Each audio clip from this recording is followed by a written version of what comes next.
તો કહેશે કે માં લાખો ગુના કર્યા હોય, લાખો પાપ કર્યા હોય, કેટલાય દેવ દુઃખ હોય, કેટલાય ભૂવા કરીને વારણ કારણ કર્યું હોય, કેટલી માતાઓને બેહાડી અને નાખી દીધી હોય, તો મારી અમને ચમનું આ એક નારિયેળમાં થાય? મારી જોડે એ રસ્તો છે, એક નારિયેળમાં છોડાવી દઉં તમને તમારી માતાઓના ગુનામથી. એક નારિયેળમાં તમારી માં મોની જાય. પણ કદાચ આ ચારે બને એક નારિયેળમાં જ્યારે કદાચ મારા સાનિધ્યમાં આવી અને મારા પ્રવચન હોભરી અને ઘેર બેઠા જઈ અને તમે કદાચ મારા કીધાનું પાલન કરવાનું ચાલુ કરો.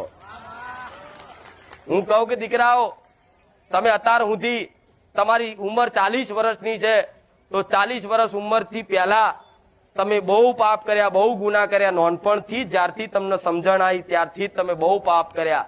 ઝીણા ઝીણા પાપ કરતા કરતા કરતા બહુ અઢળક પાપ કરી નાખ્યા.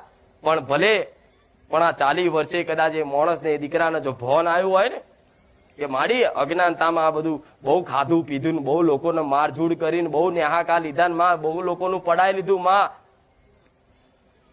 પણ જો કદાચ આ 40 વર્ષે તું મળી, પણ માં 20 વર્ષે મળી જે હોત ને તો આજે અમારો ઉદ્ધાર થઈ ગયો હોત.